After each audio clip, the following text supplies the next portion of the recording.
All right, hello and welcome to yet another episode of the Women's Cricket Podcast, a show where we talk about all things women's cricket. Like always, we've got Neha joining us.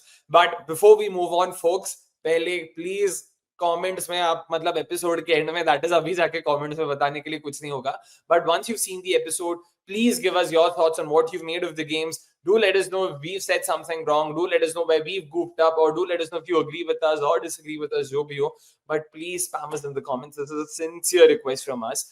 And Neha, how has the series treated you so far? Hi Akshay, once again, really happy to be here on the Women's Cricket Podcast, episode 24. We just keep, I think, growing from strength to strength. I think the response in our community as well, kind of reflects that. Talking in specific about tonight's T20, I mean, we would have probably expected India to be on the right side of the result. There were a lot of areas that probably weren't as apparent or didn't come out as apparently during, at least the first two T20s. But the third one kind of just gave us an indication of that.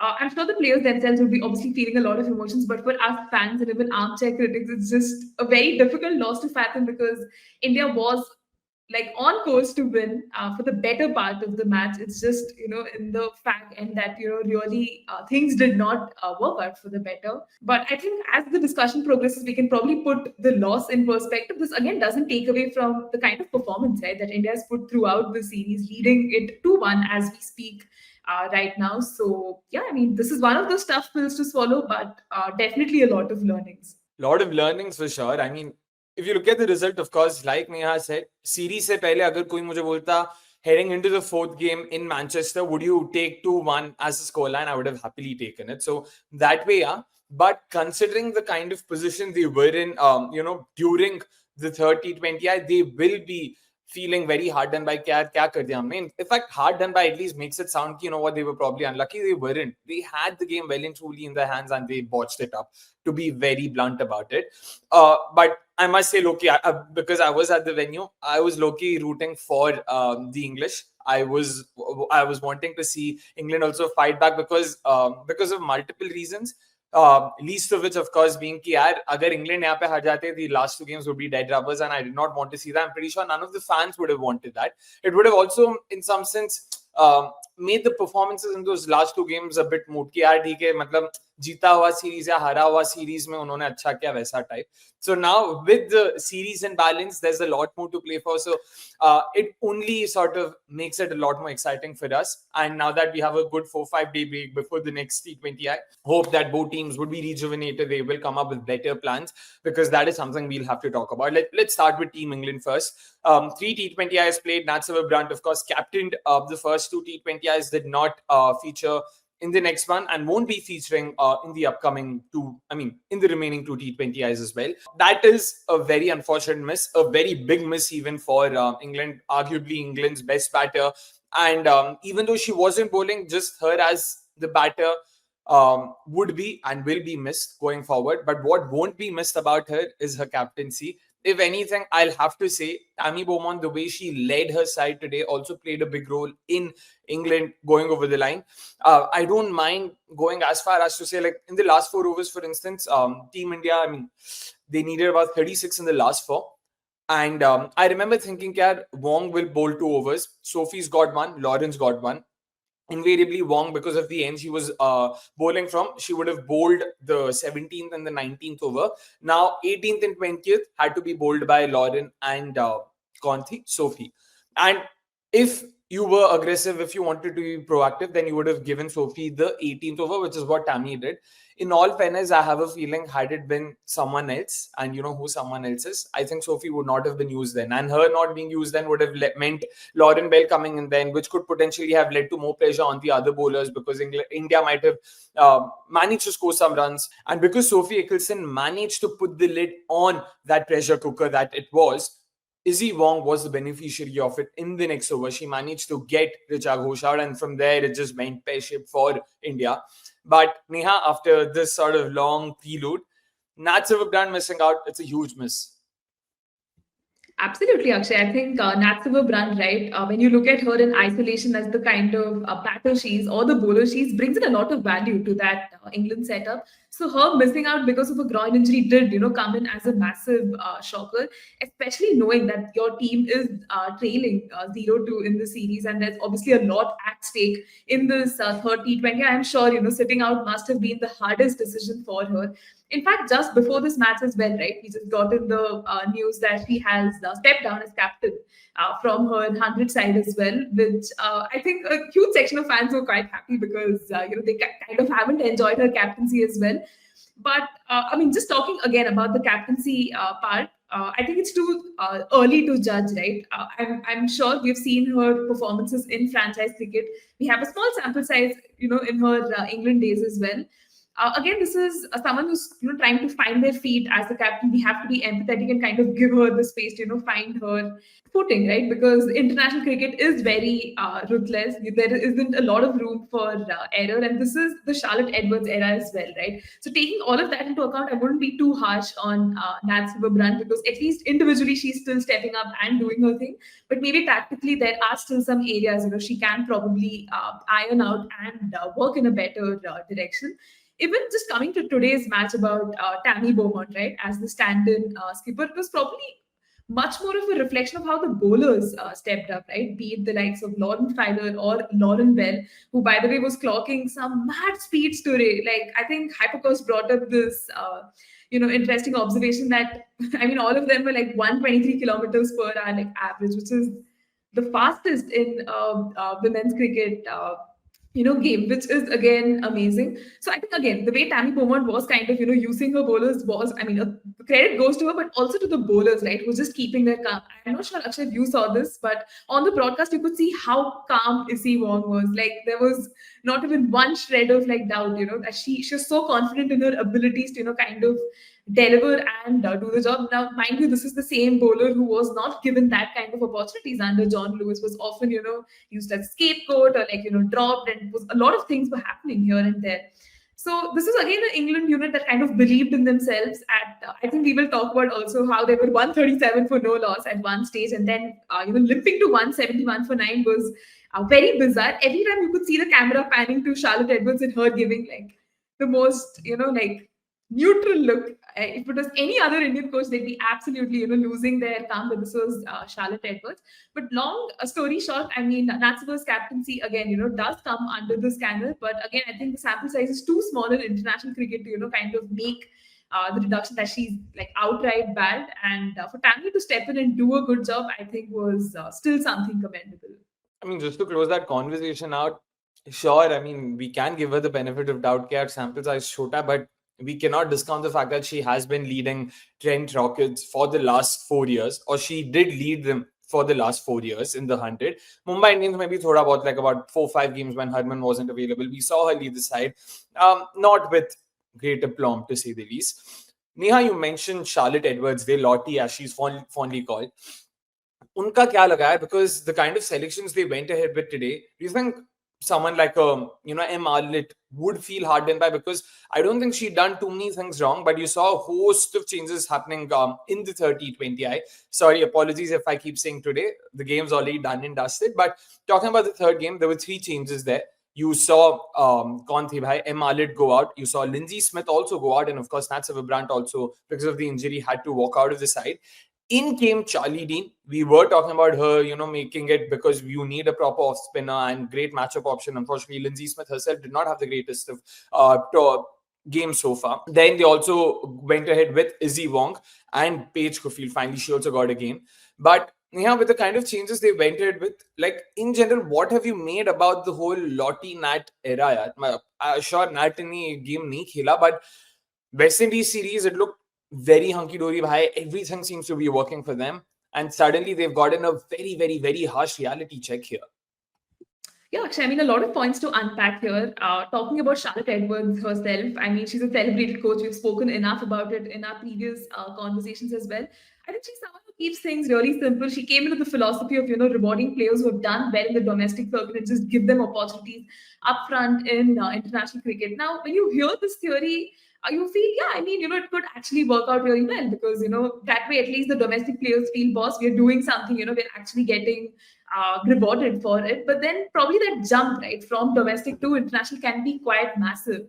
And that is pretty much the case with, I think, M. Arnott and Lindsay Smith, because in the series versus West Indies, they probably weren't challenged as much. This is again not to take away from their performances; they did well, but probably the real test did come against a side like India, and probably what they just got two games, and these were inspired changes, right, by Charlotte Edwards to bring in the likes of Charlie Dean, who we, I think, for the longest time thought, would be a very good matchup against someone like a Smriti Mandana. Issy Wong herself, who can bring in that sort of a pace, can be an upgrade for M. Arnott against, tougher oppositions.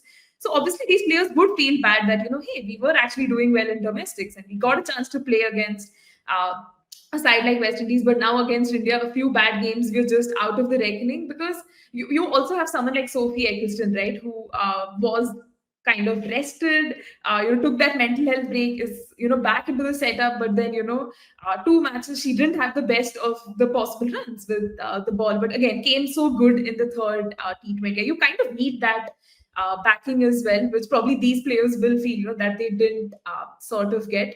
But again, Charlotte Edwards so far has given signs of, being that sort of an aggressive coach, who will try to enforce those changes to bring in the right sort of results. For England, they would be really happy that it worked out really well for them, in spite of all the fielding blunders and everything else that sort of transpired. For England too, right? They have a T20 World Cup that's coming up for them next year, so they have a lot of issues to iron out. But probably a win like this just, probably keeps the series alive, gives them some confidence as well, and we could probably see much more of a fight back, so to say. Yeah, let's hope for that. And I think the only way that's possible is if they make a couple more changes. I still believe that someone like an Emma Arnott needs to be in the side. I don't think she's done too badly. And Alice Capsey Didi, matlab, yaar, abhi, it's one thing to not be in form. It's a completely different thing to keep dropping dollies consistently. Smriti Mandana game one. Today we saw Herman being dropped. And again, these aren't difficult catches. These are straightforward catches. So you can't be doing that. You just cannot. And bat ka to matlab jitna kam bole utna better hoga, because she's just not there. Unfortunately, again, a lot of players go through these patches. It's not it's not an indictment or a reflection of who they are as players. She's a great player. It's just about taking some time off, and probably it might also help England try someone new, and in the process they might find someone else who's equally good, if not better. So that's one thing I hope they do look at. Apart from it, Danny White-Hodge was someone I was also looking very keenly on, because she had a horrendous series against West Indies, did not start off really well here in the first couple of games. And today as well, in all fairness, she should have been dismissed for 17 of 20 if not for Jemmy giving her that reprieve. And from there, it almost felt like the floodgates opened. In her head, she must have felt, yaar, abhi ho gaya. I'm already out. I've already been given this chance, so might as well just try and maximize this. And maximize she did. So good on her for being able to do that. And it was kind of similar. The arc that was very similar to Shefali Verma, India's own opener. Once again, a lot of pressure on her. First couple of games weren't really good enough for her personally. 20 of 22, if I'm not wrong, in the first T20I, second T20I, we saw getting out for one. If not a duck, no, it was a one, if I'm not wrong. And yeah, coming in once again, almost got out. Had Lauren Bell not fluffed that chance, who knows? Maybe we might have been talking about, अभी हो गया यार, शिफाली का भी time खत्म, किसी और को लाओ. But thankfully that wasn't the case. She was also given a reprieve and she made excellent use of it.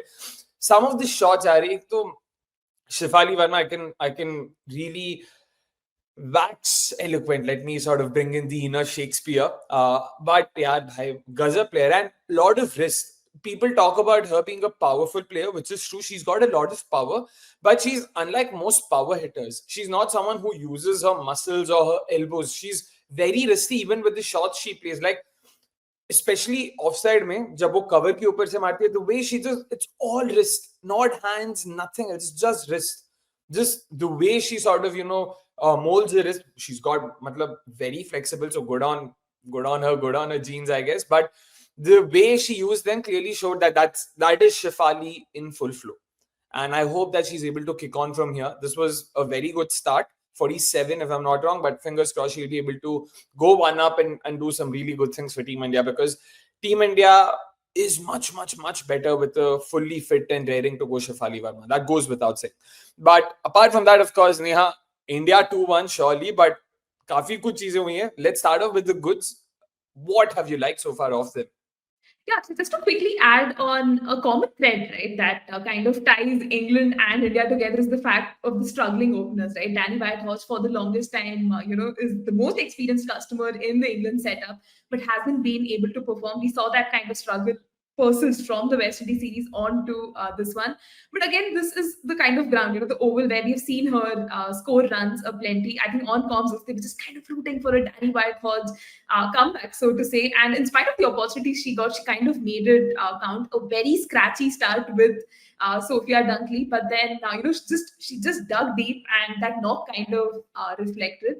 And to just talk a little about Shefali as well, right? I mean, I completely agree with all the points you brought in that India will definitely benefit from her, actually performing really well. But that struggle, right, against the short ball still persists, which is a matter of concern going ahead, because this has now become like an open secret, like the whole Virat Kohli and his struggle against the outside off stump deliveries. And it's very similar with Shefali as well. The moment, the bowlers pick on this pattern, captains will advise their bowlers to do exactly that. And I hope there is some inquiry into how they can probably figure out this issue, because Shefali is obviously going to be very important for India, sort of going ahead as well. But again, scoring some runs, getting some runs under your belt in this third T20, I would have given her a world of confidence. But again, just looking at the positives, right, that you were asking, I think it definitely has to be Amanjot Kaur. I think the way she performed in the first and the second T20, I think even in the third one, right, if she probably had a few more deliveries, you never know where India would have possibly seen themselves. I think she's been an absolute revelation. We've been reading articles about this, Amanjot 2.0, and the kind of mindset and mentality she's bringing in. And I think the results are for pretty much everyone to see, right? For the longest time, I think a lot of us didn't rate her as that pace spearhead or someone who can actually single-handedly carry the pace attack. But the way she's been performing has, I think, pretty much we've forgotten that, hey, there's probably still a Renuka, there's a Pooja, who are in the sidelines, sort of recovering from an injury. But then she's just given us that world of confidence that, hey, I'm here to actually perform.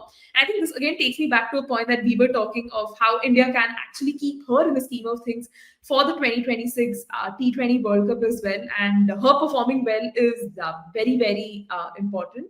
And another positive before I obviously want you to also share your thoughts has to be Shree Charani as well.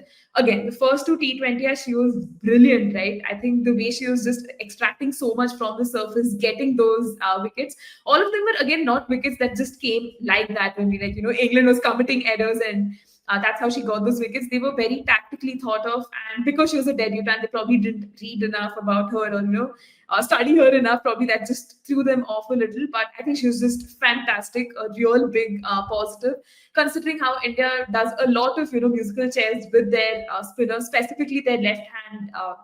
Spinner, right? It's really nice that Shree Charani has really made a case for herself. Now we don't know about the selections, but at least I mean, the stats are there for everyone to see, and a little more grooming, and I think she is definitely on the right path. So I think these are definitely my positives, and yeah, over to you. Over to me, indeed. Bhai, matlab, of course, all the names you mentioned, rightly so, they've all been great positives for India. Given the kind of 11 we were thinking about ourselves, in the last episode, we spoke about how India could potentially look at fielding just the two pacers and going ahead with a four-spinner attack because that is their strength. So might as well lean on it. So it was nice to see Team India also agreeing with us, partly because ek to apne ko bhi validation milta hai, but secondly, it also showed that Team India were backing their strengths. Rather than focusing outwards on what the opposition is like, they focused inwards ki bhai, these are our strengths, we'll focus on it. And that is the way to go. That's the kind of mindset we are also looking for. We need to be attacking. We need to look at what is our best way of winning a game. It doesn't matter if the conditions are or have been historically a certain way. There's always a new day. It's always a new game. So you need to ensure. And we've seen that with the way our spinners have bowled. Shree Charani, first game, of course, that 4 foot well, brilliant stuff, man. Like, including the wickets of Natseva Brunt, but it's not easy. What really is going for is the fact that she's someone who turns the ball at speed. She gives a lot of revs, she imparts a lot of revs, but the fact that she's being able to impart revs at such good speeds, I wouldn't necessarily call them high, they're optimal speeds. The kind of in-between speeds where batters don't have as much time as they would want to, but they don't have as little time as they think in their heads. And that's what causes that trouble.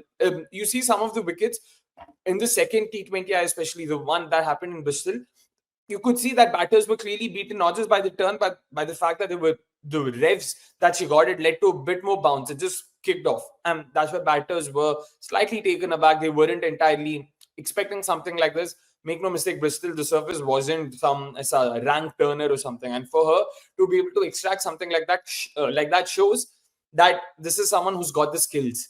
So she might not necessarily be someone who will depend on surfaces, and that really bodes well for Team India. Firstly, काफी positives बात कर लिया. Amanjot Kaur, very happy with her, especially on the bowling front, because I'll have to admit, happy to wipe the egg off my face, because I really wasn't trusting of Amanjot the bowler. I really felt कि she is a batting all-rounder. 2 से 3 over दे सकती है. मुझे नहीं लगता वो consistently 4 over डाल सकती है. The fact that तीनों T20Is में उन्होंने start किया, and she's also gotten wickets. In the first T20, she was responsible, right? Like in the power play, we got those quick wickets, then chasing that high score. Despite that, she managed to get those wickets. Sure, she might have conceded a few runs, but it was the wickets that they were looking for, and she was able to provide them. और मतलब again same वो Jamie वाला T-shirt Amanjot को भी देना चाहिए भाई. Height छोटी पण fight मोटी. मतलब again might not be the quickest of bowlers, might look very ऐसा अरे कौन है भाई मतलब हाँ, but the way she bowled those bouncers, यार पूरा जान लगा दिया. मजा आ गया भाई. Like especially those bouncers, we could see the replays on the big screen. We were like, भाई यार गजब.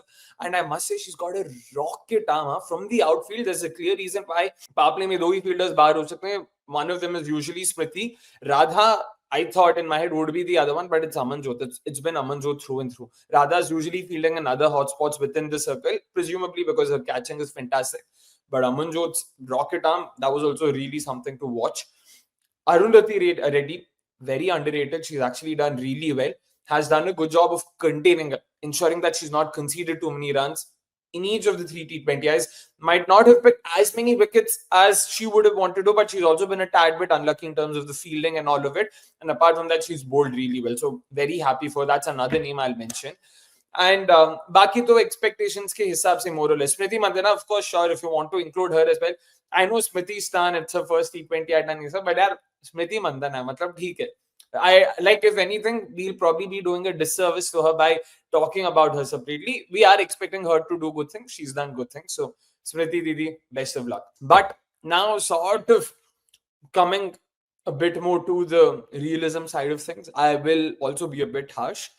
Firstly, let's start off with the team selection. I think this lineup right now, the first T20I, we had a great lineup. Harman not playing actually worked wonders for Team India. In a very weird sense, again, by no means am I saying that she shouldn't be there. Make no mistake, that's not what I meant. Apologies. But Harleen Diol, by the way, fantastic knock herself. 42 of 22, 23. Bhai, more than the knock itself, pehle ball she was timing it. She was timing it. You could see the ball ping off the middle of her bat. The way she was hitting those boundaries at ease. She played multiple sweep shots. She swept one behind square. She swept one through square. She swept one front of square. Almost all were deliveries of roughly the same length. And that shows the class that we're talking about. Once again, Harleen Diol, it's not that we thought कि वो batter अच्छी नहीं है. We always said कि ODIs में वो है. T20s में we always criticize her for not having those gears, for not being able to be aggressive enough. And the way she shut us up, once again, couldn't be happier for her doing so well. Which is why you could imagine why we were so disappointed. Ki come the second T20I, when Harman went out, it was Harleen who had to go in place of her. And I was like, yaar, matlab, Harleen at 3 would have ensured Harman, Jemmy, Richa, everyone get their preferred and most natural position, so to say. Sure, all of you might disagree कि भाई Jemmy number 3 पे second T20 अच्छा खेली and all of it. Yeah, number 5 पे again I won't repeat myself. Numbers आप जाके देख लो, आपको पता लग जाएगा पिछले 2-3 सालों में उन्होंने क्या किया. Firstly that. Secondly, Jemmy coming in at 3, Harman coming in at 4, and Richa coming in at 5. Richa is not Richa does not have to be a number 5 batter. She has to be our finisher. Number 5 is also a designated skill. You need a designated batter. Like, we need to try and understand that. Like, I don't know what is this fetish that we have, both as a team and as a country, ki bhai matlab we want as a multi-dimensional batters who can open, who can bat at 3, who can bat at 5. Nahi chahiye bhai. Give them roles, assign them roles, see, and give them roles based on their strengths. No, I'm not saying ki bhai matlab you see someone who's shit in the power play but you still assign them the role of being an opener, then that's on you. Look at their strengths, understand what are they good at, accordingly assign them roles. The one thing that was going well for you was Smriti at the top, Harman at 4, Jemmy at 5, Richa at 6. वो middle order set था भाई. I see no reason why they had to change it. And that change came at the cost of someone like a Harleen having to miss out in the form that she's in. Once again, a statement that I wouldn't have made a week ago कि भाई Harleen बेचारी को miss करना पड़ा है. I would have been like, हाँ भाई ठीक है.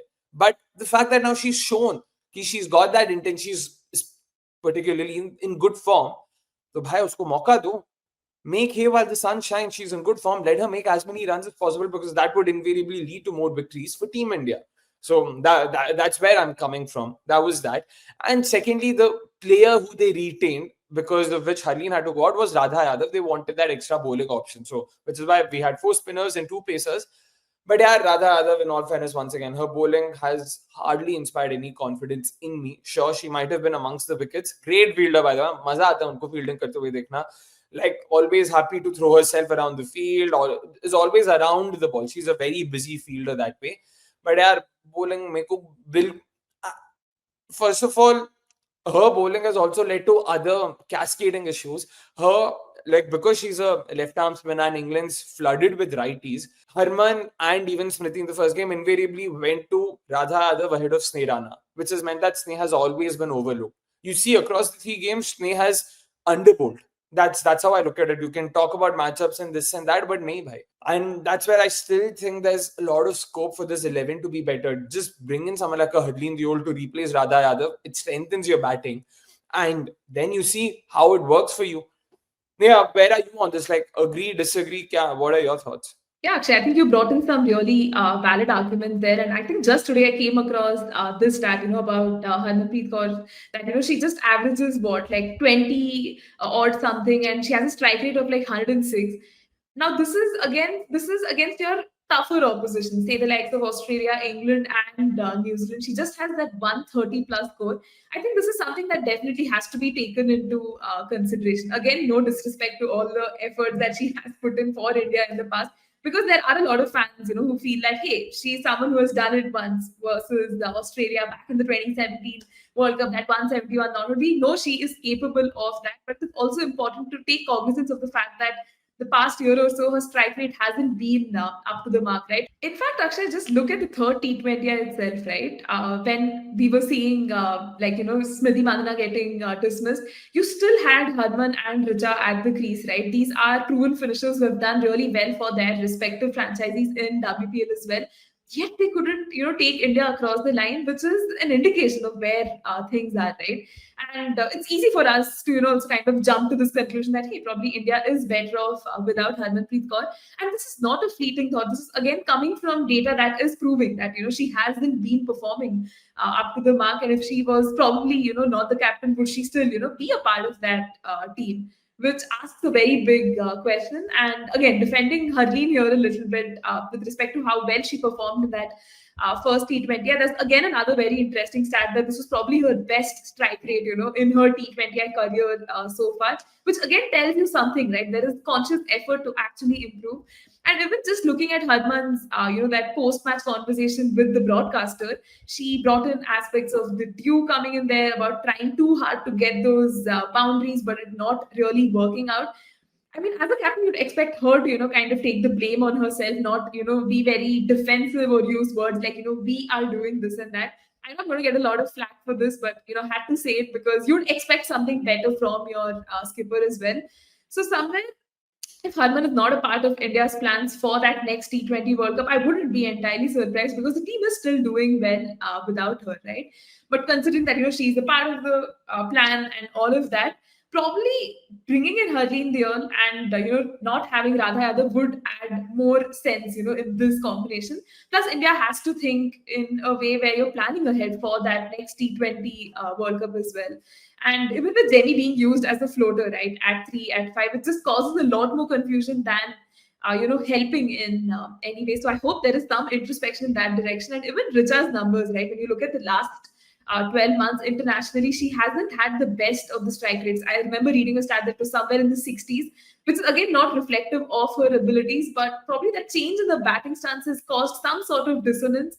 And I hope again, there is some redressal of this issue as well. But hopefully, Harman can find her groove soon enough, and we see more accountability. Yeah, I mean, you guys can just see the stat over here. We'll ensure that it's inserted. But the stat Neha was referring to, in the last 12 months, Harman and Richa, they've been striking at 113 and 60 respectively in run chases.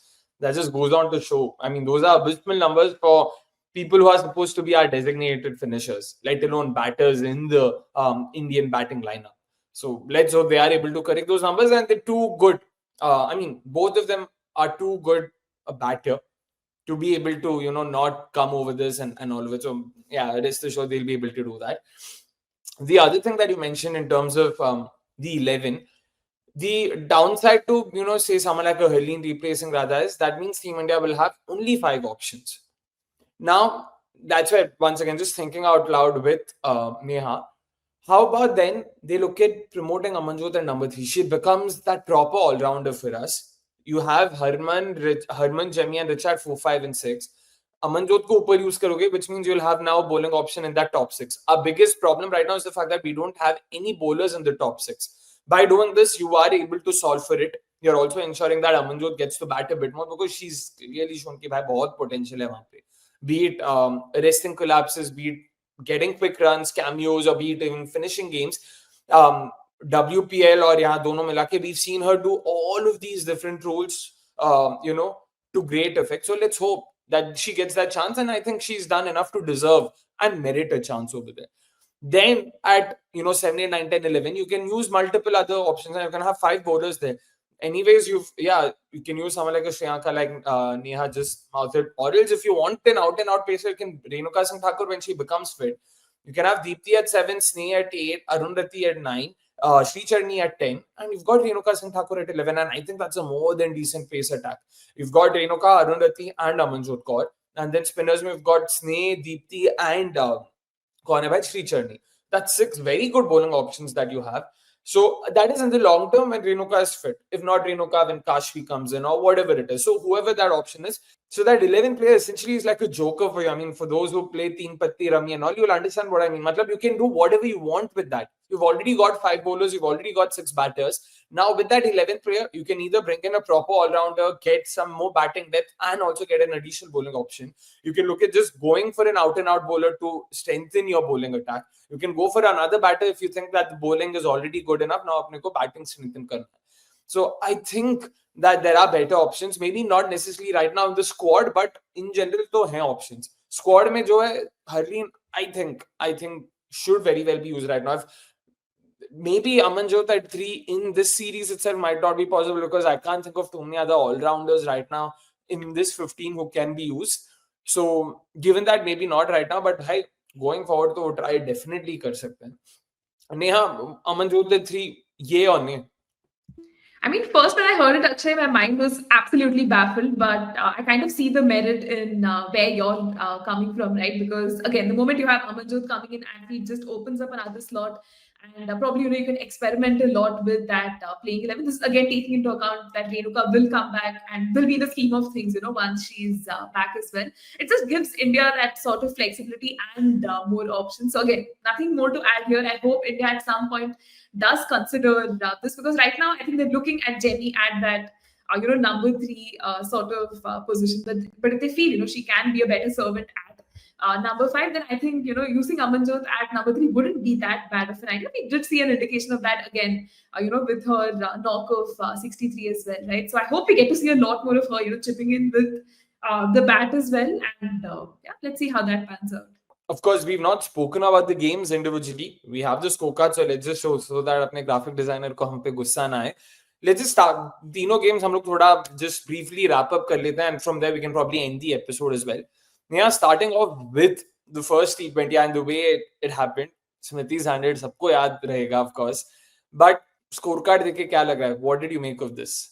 I think Akshay, this was that absolute statement start that India could, would have probably wanted, right? Considering we were India was coming into this game having lost those warm-up games to the ECB Development 11. A lot of us, including us, I think had probably just written this team of like, yeah, they're losing to a developmental side. How can they fare against the England side? But to prove us wrong and how, right? I mean, you are thrown into bat first. You're making a massive 210. I know a lot of people will bring in the point that it was driven largely by Smriti Mandana's contributions as well, but even the rest of the batting just coming well. We had Harleen chipping in with that 43. For me, it was just that sort of a statement win that India really, really needed, which would give them that sort of momentum. And it's a long tour, right? We have 5 T20s, then you have the ODI series. So India was obviously very happy with that win, 97 runs. And for a lot of us fans, we started thinking of, hey, the T20 World Cup's happening next year in England. So, this is that sort of a win that, keeps you in good stead. So India was obviously very happy with the win, but it also kind of opened a can of worms for England, right, who were kind of flying high and mighty after that whole West Indies series win. The media just started writing very scathing criticisms about the team and how, all of that was just some sort of a fairy tale, the honeymoon period, so to say, and now is the real litmus test. Unfortunately for England, though, it did repeat in the second T20 that we will talk, but India did take a lot of confidence from this one. Yeah, and speaking of the second game, of course, the game that happened in Bristol, by once again, a fantastic game, albeit for different reasons. Firstly, India 38 for 3 batting first. It seemed कि भाई यहाँ से तो they are losing the game 38 for 3, and importantly at the end of the 7th over, so it's not even like they were batting at a decent clip. From there it really seemed like boss kam se kam 120 130, just give something for the bowlers to play with. But you saw brilliant counter-attacking partnership between Amanjot Kaur and Jemmy, and that knock was something else. Both of them, for that matter, not knock, that knocks rather plural, was something else. Just the way, especially with Jemmy, I'll have to say, she started off very scratchily. In fact, I really felt that Harman getting out had a lot to do with Jemmy not being able to rotate the strike or just get herself in. She dotted it up way too much from her end, which meant Harman wanted to take a few more risks, and that led to her dismissal. And that's where the onus clearly was on Jemmy as the experienced pro, and she wasn't looking in good rhythm. But then she got a few shots from, and from that, once she got those shots, and I had like just the timing, be it outside off some behind square ऐसा वो cut जब मारती है, late cut जब मारती है, her cover drives are as exquisite as any. And then she also came up with a couple of sixes that was also fantastic to watch. On the other end, there was Amanjot Kaur. Once again, I'll have to say, when I was watching the knock itself unfold, I really felt like it wasn't the most prettiest of knocks. It was very effective, make no mistake, but it did not give me a lot of confidence in Amanjot the batter. Great knock, make no mistake, great knock, but I still think I want to see more of her to get that confidence, because some of those shots didn't probably go where she would have intended it to, but she still got bounties off of it. But again, this is just me being very nitpicky. I am an armchair critic at the end of the day, so you'll have to take whatever I say with a jug of salt. But फिर भी बहुत मजा आया वो partnership देखे, and then with the ball as well, yeah. And again, you have to understand, it's very rare that we get to see such all-rounders in women's cricket, even like for Team India, that is pace bowling all-rounders अपने को नहीं मिलता भाई. बाकी जगह दर्जन के भाव से मिलता है, अपने को नहीं मिलता. And for her to take the big wicket of Natsal Brunt in her very first over, that was also brilliant for, and once again, rightfully got the player of the match there. But that almost gave Team India a false sense of hope. With just these 6 batters, see, 38 for 3, and we still managed to score in excess of 180, and from there we won the game. So it made them feel, you know what, probably this is the way to go. That's where the third T20 I probably, grounded them and showed them why this is probably not as sustainable as we might have initially thought. Neha, on to you. Yeah, I mean, just to talk a little bit about the second T20I itself, I think after the first T20 I got over, Alex Hartley and Kate Cross were, having a conversation on their podcast. I'm not sure how many viewers have seen this, where Alex Hartley is explaining how, the England team kind of underperformed, this being like the level of parity, and how India overperformed, which for me personally, when I look at it two ways, as an India fan, I was obviously offended because how can you just say that India overperformed and No, wait, you I know. feel थोड़ा और context देना पड़ेगा. हम जैसे लोग बहुत है जिन्होंने पूरा नहीं देखा. Just tell what she said and then you can explain. It'll be easier for us. नहीं तो हम भी मतलब yeah. Yeah, Akshay. So, I mean, I obviously can't quote her verbatim, but then she basically was talking about the first T20 and how India overperformed. So, she was using this as the level where both the teams are on an equal playing field. She said England underperformed, whereas India overperformed. Okay, the usage of the word overperformed for me personally, as an India fan, was quite offensive because it just took away entirely from the collective team effort and how India actually was better than England on that given day. So for me, coming into this second T20, I really wanted India to win, kind of prove that theory wrong that, hey, it was not just a sort of fluke performance. India is actually a good unit. And the England unit does have a lot of, introspection and that. But I hope the viewers also, get a chance to catch that reel where, Alex Hadley does go on to explain a lot. And Kate Cross is probably giving the most puzzled look, but at the end, kind of pretends to understand it as well. So that's why the second T20 win was very important for India. And I think even Deepthi Sharma spoke about all the training camps and all the practice that they'd done really well, kind of auguring well for the team. So getting that 2-0 series lead was a massive psychological advantage as well going into the third one. Yeah, before you get to the third game, in fact, since you brought up this practice bit, one thing that I observed in each of these three games, right after the game has ended, the players, who are a part of the playing 11, they've gone on the field, they've started practicing, bowling drills, fielding drills, and even first game, after the game at Trentbridge, Sneh Rana also walked in. She also hung out with that group and was just trying to tell them what the surface was like. She also rolled her arm over, if I'm not wrong. So you could see that there, you can see now, maybe once again, this is my first experience watching them play, live in front of me. So I haven't seen too many of their games, so that might also be the case. I haven't seen this, of course. TV पे ये सब नहीं दिखाते, but that was also very good to see. The England team, like most other teams, just went back because you're tired, you're done, you don't want to think too much about it. But it was nice to see the support staff encourage the players to go out, and you could see these players also go out, check the surface. You could see the likes of Kranti Gaud going there, just giving her, rolling her arm over, sorry.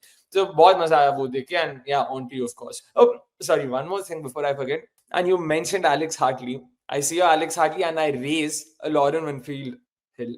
Thank God, finally I got the pronunciation right. Cut में आपको समझ नहीं आएगा. But we remember what she also said, right? She was like, like both teams' batting lineups seem to be at the same level, but England's bowling is significantly stronger than India. In fact, if I'm not wrong, she predicted a 4-1 England victory. And yeah, I mean, clearly that's aged as well as fresh milk. But given that India's performed so well, what did you make of that also? Like in general, the conversation, the chatter has been very कि यार India तो हार ही चुका है. Like the narrative had been that ki India is the weaker team, like clearly weaker team. For what it's worth, before you mention your thoughts on it as well, it's not like we thought India were very strong, but we still felt ki India had it in them to not just do well, but punch above their weight and potentially even win the series. We felt that they started from a place of parity. Now, where are you at, Neha? Yeah, Akshay, I mean, coming into this series, probably all of us as fans, right? We kind of gave ourselves that reality check that, hey, probably India is not going to be on the winning side of things, probably win a few matches. But India's clearly punched above their weight, much to our surprise, I'd say. And even to a lot of critics or journalists or whoever else in the media ecosystem of the United Kingdom as well is probably very shocked. And instead of focusing on the narrative and the discourse that hey, India's actually done well, they've outplayed your team, they're probably focusing on putting down the team, putting down their own players that much, which is not the right kind of way to kind of go about it.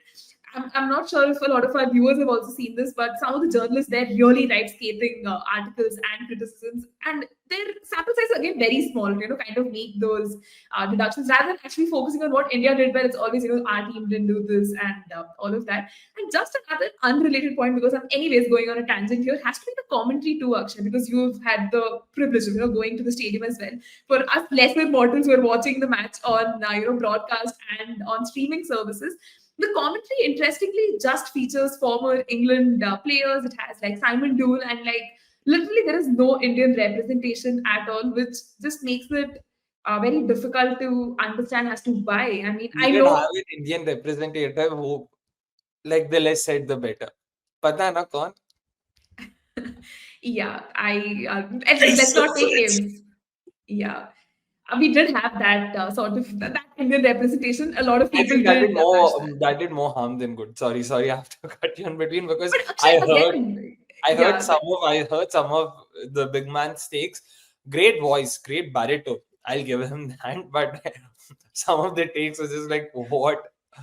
Chacha yeah, kya and bol rahe थे? even the pronunciations, Akshay, honestly, obviously, his stint clearly didn't do well for the Indian representation in the commentary box. But I was very disappointed. Would have liked to see a lot more people there. So the commentary at times just felt like, instead of actually looking at how India was performing, it was more about how England was not performing. And, it just felt very one sided in that sense, did not make it a very pleasurable listening experience, did not make it insightful at all.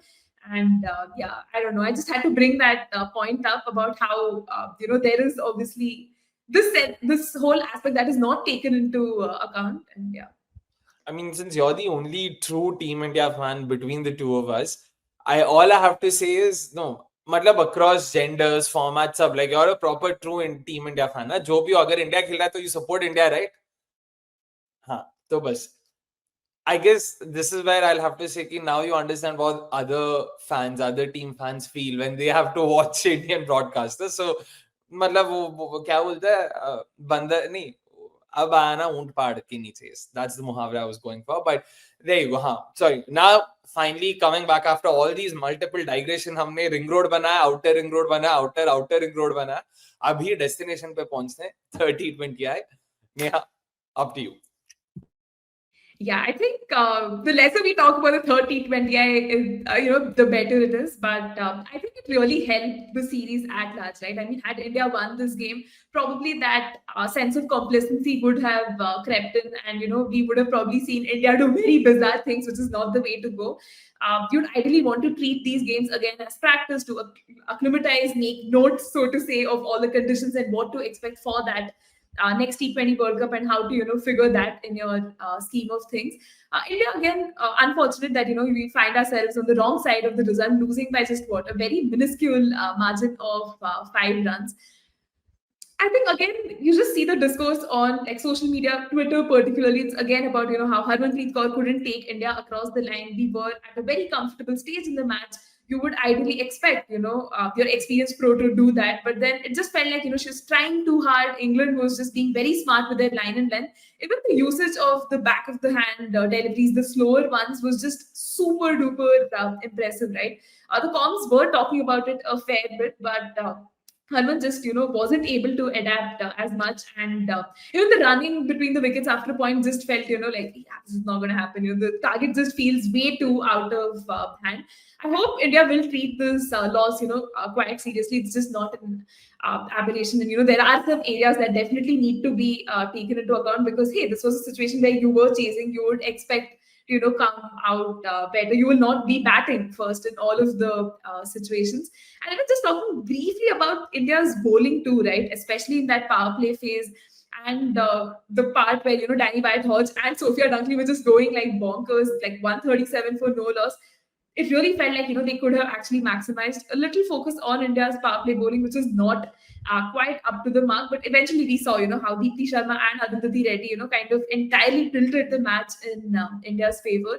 I hope again this is sort of taken into account, considering we had brought in concerns of the pace battle being too thin or the bowling attack looking kind of one-dimensional in that sense. So this match has definitely opened up those areas as well of just closing in those matches and being better with the ball, especially the power play, and probably getting those early wickets. I mean, I get that power play में उन्होंने wickets नहीं लिया, but to be honest, for me in the 30-20, it wasn't the power play bowling that bothered me. It was more the middle overs bowling because there was hardly any sense of control. Some of the bowling did not make sense. I don't know if the fielding plans were wrong or if the bowlers weren't getting their lengths right, because from overs 8 to 15, they conceded a boundary each over. They conceded 86 or 88 runs in that 8-over phase before England lost their first wicket, and it just went dramatically downhill from there. But it was England. Imagine you do something like this against an Australia, जहाँ पे उनका एकदम solid partnership हो जाता है, Australia is not going to collapse from 136 to 170. Bhai, wo 136 ka 236, 240 bana ke chhodenge. That's where we have to be smarter and we need to understand. Like, I hope they don't take just the positives, we managed to trigger a collapse. They need to understand what went wrong in the first 13, 14, 15 overs that led to them being in such a solid position, them being the opposition. So they need to ensure that that doesn't happen. Positives, great. Negatives ko bhi dekho, seekho. There's always room for improvement, and that's something they'll also have to take on the chin and move on. Then you mentioned running. That's actually something even I was thinking about today, because opening partnership, the running was so lethargic. मेरे को चिल्लाने का मन, कह रहे भाग, मतलब क्या करो, just run. What are you guys doing? Show some intent, even if it's, it's a single. Sure, okay, you've sort of just tapped it down to long on. It's only going to be a single. Show some intent, na.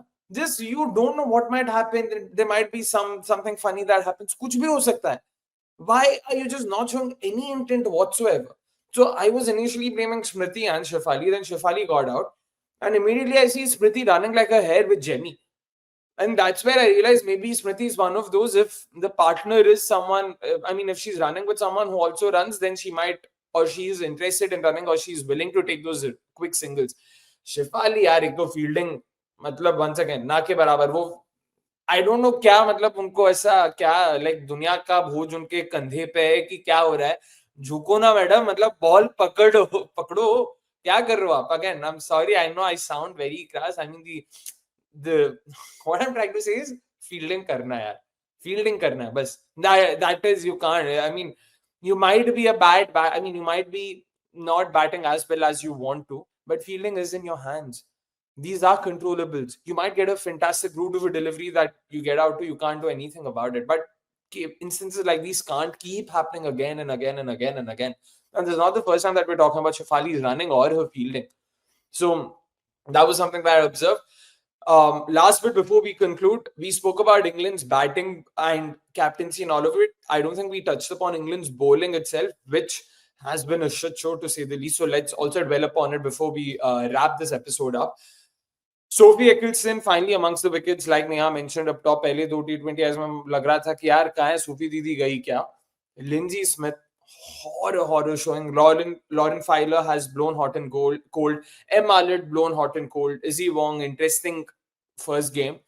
Lauren Bell, that way, has sort of been the only saving grace for that bowling attack as a whole.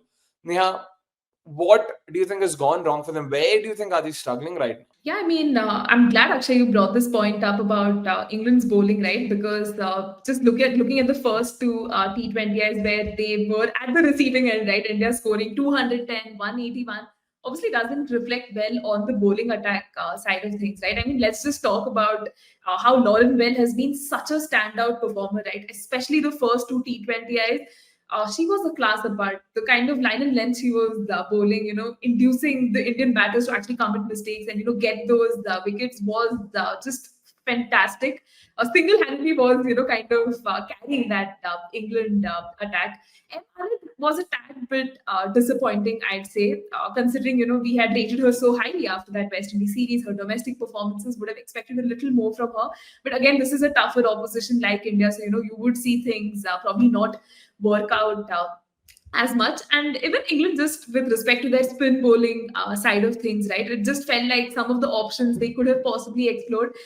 Charlotte Edwards for the longest time has been probably a proponent of let's go with Lindsay Smith, she's the best spinner right now in the circuit. But again, didn't see her kind of come to the party. She was absolutely getting clobbered by the Indian batters, which would have probably dented her confidence as well, and ensured that she didn't kind of make it to the team, the third T20I. Alice Capsey too, right, has been underwhelming in that regard. Would have expected her to chip in with both the departments, but again, her fielding, her bowling, batting, everything's just been all over the place. Her place is definitely under the scanner as well.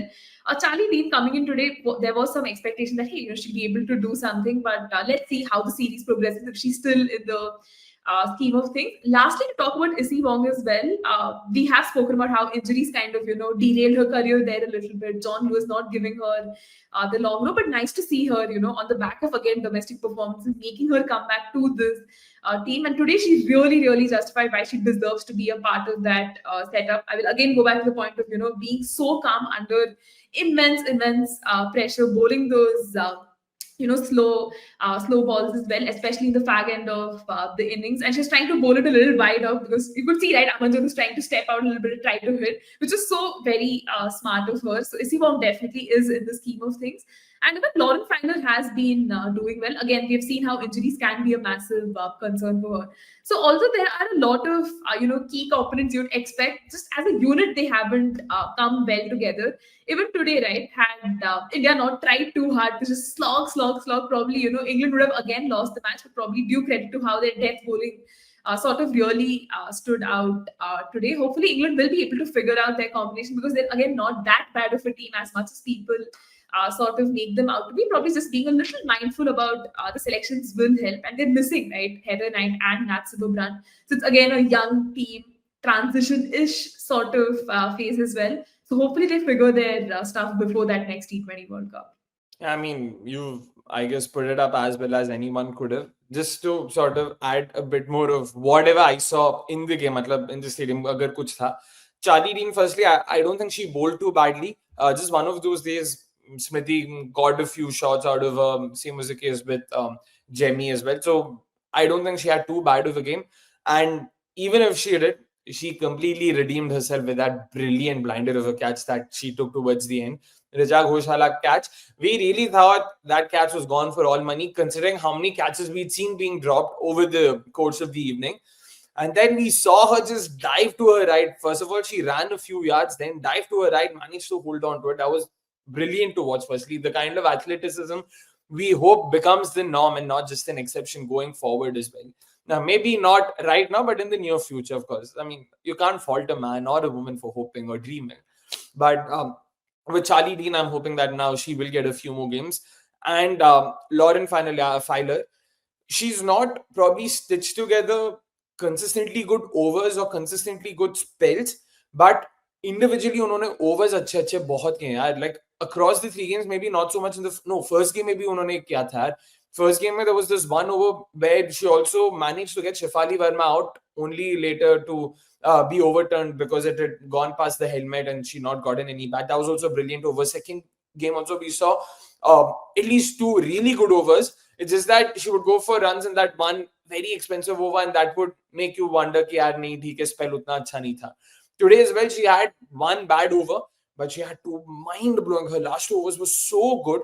Just bang on the money. Yorkers, length balls, short ones, you name it, and she had it over there and she was executing it. So that was great to watch. And the speed gun bit that Neha mentioned about, of course, earlier, I don't know if it's a coincidence or what. Big screen pe wo aaya, and that I really was thinking, I don't think I've ever seen six consecutive deliveries being bowled in excess of 70 miles per hour. So that was also great to see. And I was wondering there if was this the quickest I've ever seen anyone bowl. And then we saw Hypercourse doing what Hypercourse usually does. So that was also very nice to see. A ball she bowled was 79 miles per hour. That's 126 kilometers per hour. I was blown. I was like, wow. And you could see, by the way, wo pace tha. Like, batters were clearly being hurried onto her deliveries. They didn't have any time to play them. You could see Smriti being consistently beaten. And we're talking about Smriti, who's a fantastic batter of pace. So, like Neha said, I mean, like you said, bits and pieces, they've done really well. Now it's all about doing well in cohesion. वो एक cohesive performance चाहिए जहाँ पे everything comes together. So that's what scares me. I think England are due a comprehensive performance, the kind that India delivered in the first T20. I'm expecting England to deliver one such performance like that. I just hope उसके बाद I just hope that's the only win they get. उसके बाद एक और win होता है तो that means India would have lost the series, which I think given how they play the first two games, यार हारो मत यार series, बहुत बुरा लगेगा, दिल से बुरा लगेगा, but वो तो देखना पड़ेगा. But Neha, any parting thoughts, closing thoughts, anything more to add?